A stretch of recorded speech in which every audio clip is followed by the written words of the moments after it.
আপনারা এখন দেখছেন শালকিয়া শীতলা মায়ের সানযাত্রা।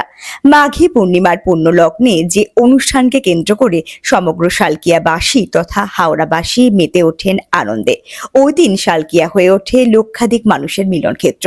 কারণ ওই দিন বড় মা সহ বাকি বোনেরা মানুষের সামনে উপস্থিত হন এবং দর্শন দেন এবং ওই দিন ঠাকুরকে স্পর্শ করা যায়। এই মা আমাদের খুব জাগ্রত, যে যা মনস্কামনা করে তার পূর্ণ। তুমি বিশ্বাস করো, মাকে মন দিয়ে ডাকতে হবে, বিশ্বাস রাখতে হবে। বিশ্বাসটা যদি না রাখতে পারলে তার কিছু হবে না। মেন বিশ্বাস। খুবই মা ভালো, আমরা যে যা বলি তাই মা আমাদের কথা শোনে। মায়ের যে দিদি বড় মা, উনি খুব রাগী, ওনাকে খুব লোকে ভয় পায়। মেজমা এত শান্ত, আমাদের যদি কিছু মেজমায়ের দিয়ে যা কিছু মানে কারো শারীরিক, কারো মানসিক, কেউ রোগগ্রস্ত, কারো কিছু হলে আমরা মায়ের কাছে যা কিছু প্রার্থনা করি, মা কিন্তু আমাদের কথা শোনে। আমি নিজের উপলব্ধি থেকে বলছি, এই মা খুব ঠান্ডা। মানে অনেকে অনেক কিছু অন্যায় করে, কিন্তু মা যে কোনো কিছু মানে তাকে করা, সেটা আমি আজ পর্যন্ত দেখিনি। করুণাময়ী এক।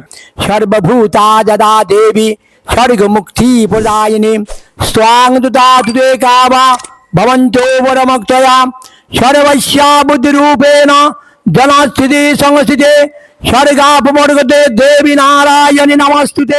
মা শীতলা এখানে শান্ত। তিনি বড় শীতলা মাতার মেজ বোন। মাঘী পূর্ণিমার দিন অনুষ্ঠিত হয় শোভাযাত্রা সহকারে সানযাত্রা। চলুন আজকে লড়বড়ে আপনাদের দেখাবে সেই বিশেষ মেজ মাকে এবং শোনাবে তার জানা অজানা নানান অলৌকিক কাহিনী। চলুন তাহলে শুরু করা যাক আজকের প্রতিবেদন।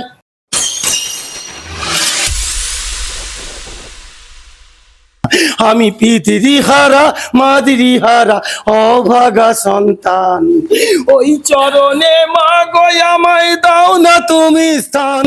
আমি মাতৃহারা পিতৃহারা অভাগা সন্তান, ওই চরণে মা গো আমায় দাও না তুমি স্থান। চলুন আজ আপনাদের শোনাবো শালকিয়ার মেজমার গল্প। মেজমা হলেন শালকিয়ার জাগ্রত বড় শীতলা মাতার মেজ বোন। তিনি অতি শান্ত একজন দেবী। তিনি হলেন সাক্ষাৎ করুণাময়ী, দয়াময়ী মা। যদি কোনো বিবাহযোগ্য পাত্রীর বেনারসির প্রয়োজন পড়ে, তবে মেজমার বেনারসি পরেই তাদের বিবাহ সম্পন্ন হয় নির্দ্বিধায়। তিনি শালকিয়া বৈরাগী পাড়া অঞ্চলের জীবন্ত মা, অভিভাবিকা। কিন্তু কিভাবে প্রতিষ্ঠিতা হলেন মা এই অঞ্চলে? যদিও মায়ের মূর্তি প্রায় 100 বছরেরও পুরনো, তা সত্ত্বেও বৈরাগী পাড়ার বৈরাগী বংশের সদস্যরা জমি দান করার ফলেই প্রতিষ্ঠিত হয় এই মেজমার মন্দির। মেজমা বর্তমানে এই মন্দিরেই অধিষ্ঠান করছেন। পূর্বে এই জায়গায় ছিল একটি বিদ্যালয়। বর্তমানে এই বিদ্যালয়টির নাম শীতলাতলা প্রাথমিক বিদ্যালয়। প্রতি বছর মাঘী পূর্ণিমার পুণ্য লগ্নে মা বাকি বোনেদের সঙ্গে সানযাত্রায় বের হন। উৎসবে মেতে ওঠে সমগ্র শালকিয়াবাসী। ছোটবেলা থেকে এই মাকে দেখছি। এই যে চাতালটা দেখছেন, এখানে একটা স্কুল ছিল, প্রাইমারি স্কুল। সেই স্কুলের ছাত্র ছিলাম আমি। আর মায়ের সম্বন্ধে বলতে গেলে, মায়ের কাছ থেকে আমি যখন মনে প্রাণে দেখেছি, উপকার অনেক পেয়েছি। দেখছেন মন্দির, কিন্তু এই মন্দির আগে ছিল না। আগে টালির ছিল, চালা ছিল। হ্যাঁ, টালির চালা ছিল এবং এখানে স্কুল চলতো, সবাই পড়াশোনা করতো বাচ্চারা। মেজমা হচ্ছে খুব শান্তপ্রিয় দেবী। এনার মানে কি, এনার সবসময় হাসি মুখ, কোনো সময় আমি রাগান্বিত হতে দেখিনি কোনোদিন। আর মাকে তো বিশেষ যে পুজোটা হয়, এটা হচ্ছে আপনার মাঘী পূর্ণিমার পরের দিনই হয়। মাঘী পূর্ণিমার দিন মা বেরিয়ে চলে যান, যে ছোটো মার সঙ্গে দেখা করতে যান। ছোটো বোন যেটা বিয়াতে, ছোটো বোনের সাথে দেখা করতে যান, ছোটো মা বোনের সঙ্গে দেখা করতে যান। তারপরে 12 ঘন্টা মোটামুটি ঘুরে তারপরে গঙ্গা স্নান করে এখানে ভোর 3টের সময় আসে মা। এবং সব সময় মায়ের মুখ হাসি খুশি। হ্যাঁ, না ধরুন এখানে সকাল 6টা মানে 7টা, 7:30, 8টার মধ্যে পুজো হয়ে যায়। আর রাত্রে আরতি হয় এই দুভাবে পুজো হয়, নিত্য পুজো। ভোগ হিসাবে কি দেয়? ভোগ হিসাবে যেমন দেয়, লুচি ভোগ আছে, কোনো সময় খিচুড়ি হয়, এবার যে যেমন যখন যেমন হয় আর কি, সেভাবে ভোগটা দেওয়া হয় আর কি। আজকের নয়, মন্দির বহুদিনের, সে আমাদের বাবা দাদুর আঙুলের দিয়েও বেশি পুরনো। এই মন্দির তৈরি হয়েছিল যখন, তখন আমরা কেউই এই পৃথিবীতে ছিলাম না। তো এখন আমরা এই মন্দির উন্নয়নের জন্যে আমরা ছোটবেলা দিয়েই এই মন্দিরের পেছনে আমরা আছি, কাজ করছি যেভাবে হোক।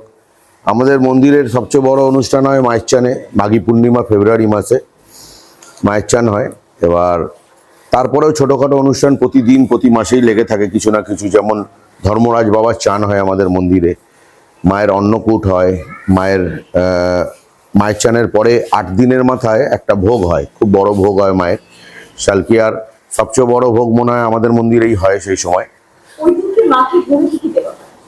ওই দিনকে মাকে ভোগে খিচুড়ি দেওয়া হয়, অন্ন দেওয়া হয়, লুচি দেওয়া হয়, আলুর দম দেওয়া হয়, পায়েস দেওয়া হয়, কিছু ভাজা দেওয়া হয়। মোটামুটি ধরুন 800 কিলো চাল ডাল হয়, তাতে মোটামুটি 5000 লোক ভক্ত প্রসাদ পায় মায়ের। তো আমাদের ওটাই সবচেয়ে বড় অনুষ্ঠান। আর মায়ের অলৌকিকের কথা যেখানে আসছে, সেটা হচ্ছে আমরা প্রতিদিন সকালবেলা মাকে প্রণাম করে তার আশীর্বাদ দিয়েই আমরা বেরোই। আজ পর্যন্ত মানে আমার 48 ইয়ার্স ওল্ড, আমি কোনোদিন মানে মাকে বলে গেছি আর ফেরতে কিছু পাইনি, সেমনি হয়নি আজ পর্যন্ত। মানে আমাদের মেজো মায়ের এখানে আগে আমরা শুনেছিলাম বলি হতো, তো এখন আর হয় না। আমাদের মা মানে দিয়ে দেওয়ার মা, মানে যা চাইবেন সব পাবেন, এটা একদম। মানে মায়ের যে দিদি বড় মা, উনি খুব রাগী, ওনাকে খুব লোকে ভয় পায়। আমাদের মা খুব মানে খুব নম্র এবং খুব ভালোবাসে মানুষকে, আর বাচ্চাদের তো খুবই ভালোবাসে। বাচ্চারা এখান থেকে মায়ের এখানে পয়সা পড়ে থাকলে তারা নিয়ে নেয়, মায়ের কোনো ব্যাপার না, মানে মা দিতে চাইলে বেঁচে যায় সব কিছুই। তবে আমাদের মেজো মাকে নিয়েই আমাদের জীবন, আমরা সকাল দিয়ে রাত পর্যন্ত আমরা মন্দির নিয়েই থাকি, যতটা পারি করার চেষ্টা করি মায়ের জন্য, মায়েরই সন্তান আমরা। তো সেই হিসাবে আমরা খুব খুশি যে আমরা যে পাড়াতে থাকি, যে এলাকায় থাকি, সেখানে আমাদের মেজো মা আছে আমাদের সাথে। এই জন্যে মেজো মা কেন, সেজো মাও আছে, বড় মাও আছে, কিন্তু আমরা যেহেতু মেজো মাকে বিলং করি, আমরা মেজো মাকে নিয়েই থাকি, সেই হিসাবে আমরা খুব খুশি। মাকে অসংখ্য ধন্যবাদ, মায়ের জন্যই আমাদের সবকিছু ঠিকঠাক চলে। স্নানযাত্রার দিন মায়ের কি পূজা অনুষ্ঠিত হয়? মায়ের স্নানের দিন, মাকে শৃঙ্গার করা হয়। মায়ের স্নানের দিন মাকে তো খুব ভালো করে বেনারসি কাপড় পরানো হয় এবং খুব প্রাতকালে মায়ের দণ্ডি কাটা হয়। মায়ের যে ভক্তরা আছে যারা মানসিক করে থাকেন তারা দণ্ডি কাটেন। সেই দণ্ডির পরে মায়ের রীতি রেওয়াজ শুরু হয়, পুজো আচ্ছা শুরু হয়। তারপরে আমাদের মায়ের সিংহাসন সাজানো হয়। সাজানোর পরে মাকে 2টো দিয়ে 2:30 নাগাদ মাকে আমরা সিংহাসনে বসাই, বসে এবার প্রসেশন সহকারে আমরা মাকে দিয়ে বেরোই। এটা আমরা মোটামুটি পূর্ণিমার পরেই বেরোই, আর পূর্ণিমাতেই মায়ের স্নান হয়। আমরা মোটামুটি ফিরি যখন মন্দিরে মাকে নিয়ে, তখন 2টো, 2:30, 3টে বেজে যায়। তারপরে 16 আনা পুজোর ব্যবস্থা হয়। মায়ের প্রথমে চক্ষুদান হয়, প্রাণ প্রতিষ্ঠা হয়, তারপরে আবার আমাদের 16 আনা পুজো হয় পরের দিন। 16 আনা পুজোর দিনকে আমাদের মায়ের নানা বড় করে হোম হয়, নানাবিধি মায়ের ভোগ রান্না হয়, প্রসাদ দেওয়া হয় সবাই ভক্তদের যারা আসেন, এবং ওটা প্রক্রিয়াটা চলে সন্ধ্যে 8টা পর্যন্ত। তারপরে মায়ের সেদিন পর্যন্ত মায়ের চানের রীতি রেওয়াজ শেষ হয়। আর 8 দিন মা যে কাপড়টা পরে বসেন এবং যে ফুলমালা মায়ের গায়ে থাকেন, ওটা আমরা 8 দিন আর টাচ করি না, ওটা 8 দিন পর আমরা ওটা খুলি। 8 দিন পর সেই ভোগটা হয়, আমাদের বড় ভোগটা, সেটা মাকে উৎসর্গ করে সব ভক্তকে দেয়া হয়। এই আমাদের মায়ের চানের প্রক্রিয়া। তারপরে নানা রকম গান, মায়ের গান হয় সেই 8টা দিনের মধ্যে। এই বেদিতেই আমাদের মায়ের এইখানেই সব রকম গান, মায়ের গান, নাটক, এইগুলো এখানে হয়। এইটাই আমাদের সবচেয়ে বড় অনুষ্ঠান। তারপরে সারা বছর কখনো রাধাকৃষ্ণ, কখনো লোকনাথ বাবা, কখনো ভোলে বাবার অনুষ্ঠান, মন্দিরে যা ভগবান আছে তাকে দিয়ে আমরা সারা বছর থাকি।